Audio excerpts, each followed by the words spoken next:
Just ahead on CTV News, Metro's proposed budgets are causing an uproar. Just think back in 2020 when we were heroes, and now here it is 2023. They're treating us like we're zeros. We should never have a discussion about cutting the workers of 689. Plus, it's all vegan in the kitchen, and the Caps and Wizards have found a new home. All that and more coming up next on CTV News.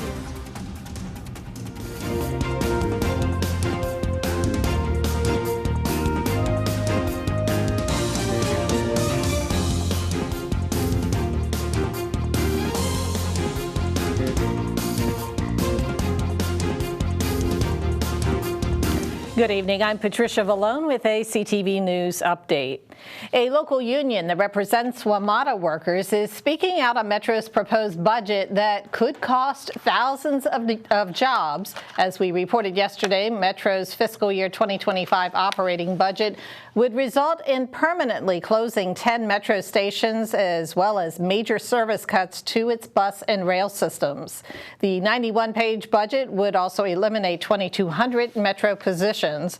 Amalgamated Transit Union Local 689 says this plan could potentially result in 1,800 members losing their jobs. I think if you do have to have cuts, you should cut the service in the jurisdictions that don't want to pay. And when I say that, I mean bus and rail service. You can't separate it. It's not just bus service, WMATA bus service, or WMATA rail service. It goes together. It's bus and rail service. I think that the jurisdictions need to come up with the necessary funding and, again, get us a dedicated revenue source. Jackson says he has a meeting set for next week with WMATA CEO Randy Clark to discuss the budget. Well, time is running out for Congress to deliver an aid package to Ukraine and Israel. With one legislative day left before the House of Representatives leaves town, Maryland Congressman Steny Hoyer took to the House floor yesterday. He pressed for immediate and unconditional aid for Ukraine and Israel. Ukrainian officials say supplies are running out and the war between Israel and Hamas wages on. Hoyer warned that if lawmakers leave town tomorrow without passing the needed legislation, they will have to wait for a month for the next opportunity. Our allies cannot afford the wait. Neither can we. Our failure sends a dangerous message to the world about our commitment to freedom, democracy, and international law. Each week, reluctance over resolve. Each day, doubt over determination. Each hour, division over decisiveness. Each minute, continuation over conviction. Our allies watch in dismay, our adversaries in delight, as the beacon of democracy that is America dims in the face of the gathering storm. The House is expected to recess on Thursday, with senators leaving town on Friday. Well, some Prince George's students were let out early due to a gas leak at a county school this morning. The leak occurred at Dr. Henry Wise High School in Upper Marlboro. A spokesperson with the school system says that the early dismissal at Wise High School may result in a delayed afternoon dismissal for schools south of Central Avenue. No word yet as to the cause of the leak. A survey by conservative-leaning Rasmussen reports, and the Heartland Institute finds that 1 in 5 mail-in voters admit they cheated in the 2020 election.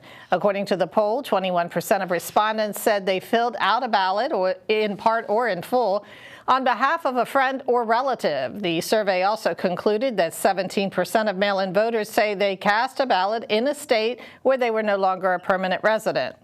Rasmussen says that the poll indicates that, contrary to what Americans have been told, the 2020 election was not the most secure in history. The survey has a 3% margin of error. Well, authorities are investigating a fatal pedestrian collision that left a 70-year-old man dead. Marcos Gonzalez Chavez was struck on Riggs Road in Chilham. About 6 a.m. on Tuesday, he was pronounced dead on the scene. The driver remained on the scene and was not injured. And an update now on a fatal shooting in Largo on Monday. Police have released the identity of the victim. He's 18-year-old Marquise Williams of Landover. This was the scene Monday afternoon where the shooting happened in the 600 block of Harry S. Truman Drive. Williams was found in the parking lot suffering from a gunshot wound and pronounced dead at the scene. A second man who was shot has been treated and released. Investigators say that it appears both men shot each other during a dispute.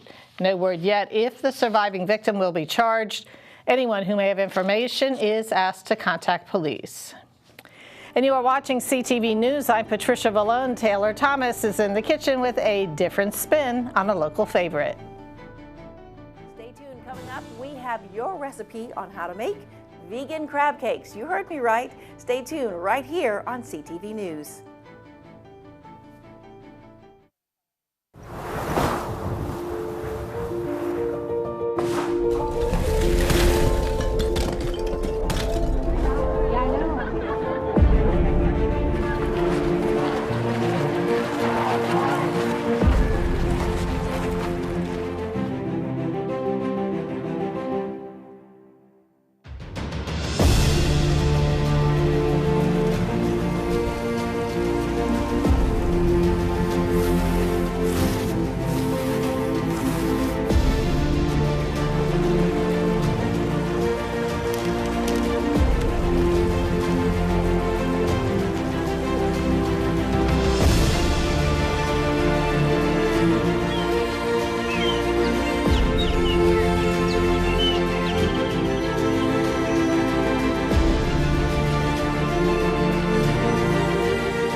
Welcome back. Well, a Brandywine man is sentenced to more than 2 years behind bars for preparing false tax returns. 59-year-old Ronald Watson, also known as Sabir Muhammad, was sentenced to 27 months in connection with 23 counts of preparing false tax returns between 2015 and 2017.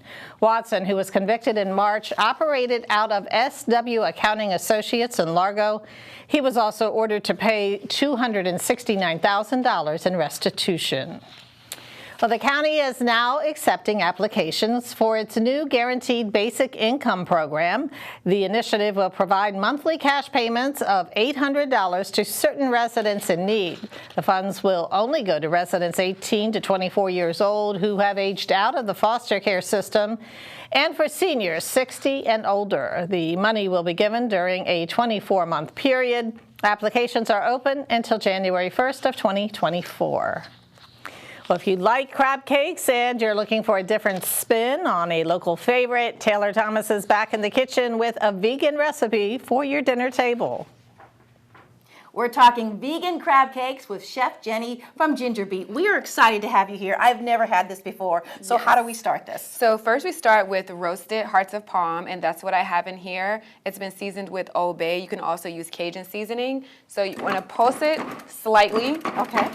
And then once you pulse it, you transfer it to a bowl, and then you're going to add all your seasoning. So you're going to add your Old Bay, your nori flakes for that ocean taste, your pink salt, black pepper, and onion granules, as well as garlic granules. And then you're also going to add your onions, your bell pepper, your flaxseed, which is a binder, as well as your almond flour, and then your Worcestershire sauce, your vegan mayo, your Dijon mustard, and your lemon juice. So the next thing we're going to do is just place it in here and weigh it. This one is about 4 ounces, but you can do it anywhere between 3 and 5 ounces. The next thing you want to do, you want to bind it like so, place it on your sheet pan, and use a mold ring for the shape. What do you put the oven on?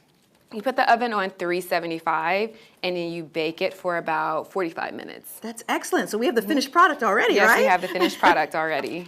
So how long have you been doing this? So I've been in business for about 3 years. Yes. And so you service DC, Maryland, and Virginia. Let's try this sample, Yeah. your finished product that we have over course. here. As you remove your gloves, I'm gonna sample this wonderful vegan crab cake. So what is the sauce on top? So the sauce is a remoulade sauce. It is a traditional sauce that we use in Louisiana that's typically paired with seafood dishes. I cannot believe there's no crab meat in this. I mean, No. This is incredible. So if you want to learn more about ginger beet, and of course, Chef Jenny. If there's anything that you want prepared vegan, she can make it happen. You can get all the information and the recipe on this incredible vegan crab cake on all of CTV's social media sites. Well, Monday's snow may have come and gone, but for forecasts for the season, they are between 15 and 20 inches, and that's why property owners need to know what they should do to keep their driveways and sidewalks clear. Failing to follow certain county guidelines when it comes to clearing snow could result in a fine of more than $100. We want to ensure that residents are aware that there is a responsibility in terms of your sidewalks after a snow event has ended.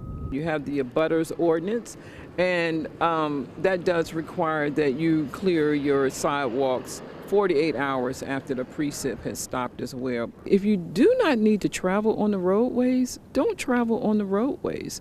But if you do have to travel, please make sure you leave the proper distance between yourself and maybe our plows that are out, and also slow down. And for more information, you can visit the Department of Public Works and Transportation social media site at the bottom of your screen. Well, it's that time of year when residents are out and about holiday shopping. That means it's a good time to take some basic precautions at stores and being proactive about current scams to prevent con artists from pilfering your hard-earned savings. You may be walking out of a store and someone says, "Oh, I found a packet of money. Let's take this to the bank and see if it's going to be clean." But you put up some money and I put up some money, so we both know we're in this together. And that person eventually cons you into getting into your car. This happens quite frequently now, and going from bank to bank to get tens of thousands of dollars to put up as a good faith effort. And eventually that money will disappear because they'll say, "I'm going to the bank and retrieve it," and then you don't see them again. Now, here are some basic precautions you can take during the holiday season. Place your shopping bags in the trunk of the car, avoid walking to the car alone, and resist answering unknown or restricted numbers. Other advice: don't track your purchase emails, and don't use debit cards when shopping. Credit cards have features to stop a transaction and dispute unknown charges. Well, it's been more than 2 years since a bipartisan infrastructure law was passed in Congress. Under the measure, $7 billion were devoted to building a network of electric vehicle chargers across the country. Yet no new chargers have been built in Maryland or nationwide since the legislation passed in 2021, according to WBAL. Maryland was allocated $63 million of the funding to build EV chargers. MDOT says that the earliest funding will be dispersed is mid-2024, with construction beginning soon after. But Tesla recalls autopilot software in more than 2 million vehicles. Under pressure from regulators, the electric vehicle company is making updates to ensure that drivers pay attention to the road while using autopilot. Autopilot is a system that can steer, accelerate, and brake on its own. The recall is Tesla's fourth in less than 2 years, and its most significant to date. It covers nearly all cars the company has manufactured in the U.S. Well, here is Simon Buggs now with sports. Simon? What's going on, sports fans? And coming up on your Wednesday sports page, some big changes could be coming to the DMV. That story and more coming up in a bit. Don't go anywhere.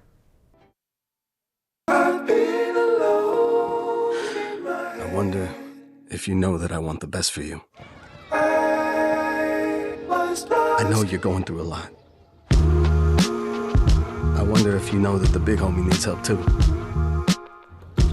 You can't just rebound from everything. I know you've been grinding. Let's go, let's go, let's go. But how long will you fight solo? I wonder if you know that we can get help. I wonder why we waited so long. I'm not wondering anymore. Love, your mind. Let's see how far we can go.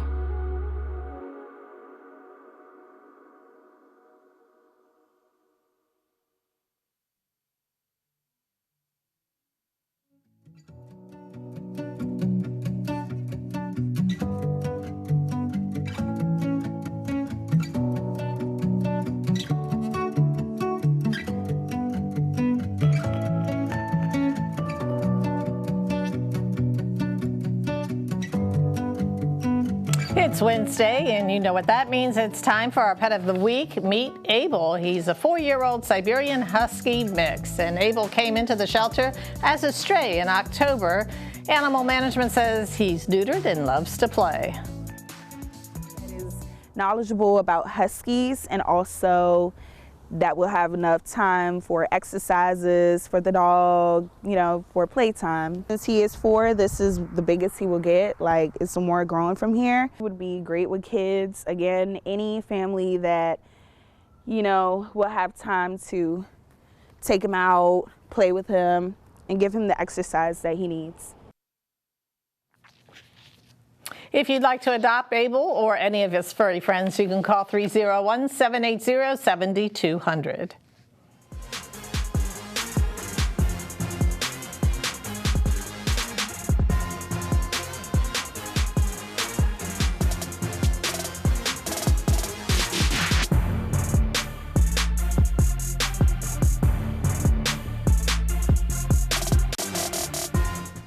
Okay, everyone, we begin your Wednesday sports page with some college hoops news. A local battle took place last night as the Georgetown and Coppin State men's basketball squads took the court against one another. The Hoyas and Eagles had been on a bit of a losing streak coming into this game, and the Hoyas snapped theirs, defeating Coppin 71-54. And head coach Ed Cooley liked the fight his team showed to avoid 3 straight losses. I talked to the men about, responding. We lost back-to-back home games. Back-to-back home games in the last 8 minutes of the last game. I just didn't think we played particularly well or tough. But I'm proud of the guys. We responded. It's exam weeks. Obviously, Georgetown very, very competitive on that side. Just proud of our players. Proud of our players. We responded. We did what we had to do. We got the win. Now they got to finish up their exams. And really looking forward to going to Notre Dame. And, we've been really fortunate to play 9 out of our first 10 right here in this comfortable building. So, we'll be challenged going on the road. Moving on to more local news, the Washington Wizards and Capitals will be on the move as the two teams are hoping to relocate to Virginia in 2028. Ted Leonosis, the owner of Monumental Sports, plans to build an entertainment complex that includes an arena that seats 20,000 with state-of-the-art practice facilities for both teams, a performing arts venue, and more. Leonosis spoke today, and he believes the relocation could bring the community together. And our commitment will be to build really iconic, fan-centric businesses, and we want to unite this community. What we are about is putting unity in a community and really helping this region bring up to its total promise. Wrapping up sports with some high school boys basketball news, Friendly took down Carlson, blowing them out 61-25. Laurel came out on top in a close game against Bladensburg, 72-65, and Duval cruised to victory versus Northwestern, blowing them out 84-40. And that is your Wednesday sports page. Simon Buggs, CTV Sports.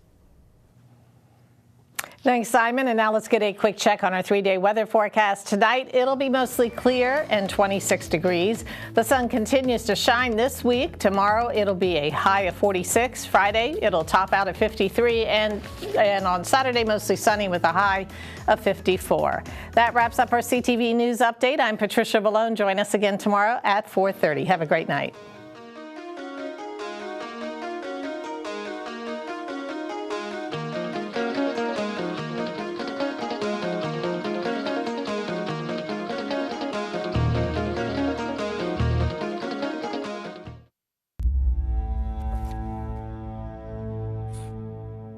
Heather and I had an argument just like any other couple. I was lost and lonely. I had snapped, I had a gun, and I was going to take my own life. Heather helped me realize that there was still life to live for the better of myself, my family. My weapon is now safely put away. My son, Ricky, took his life by the use of a firearm. It broke me in ways that I never knew that I could be broken. And I contemplated suicide. Afterwards, we found out his girlfriend, she was pregnant. If that was my grandson, I was gonna have to be here for him. I still own my firearm. I keep it in a safe because I want to keep my grandson and myself safe. A moment of crisis can happen to anyone. Store your gun securely, locked, unloaded, and away from ammo.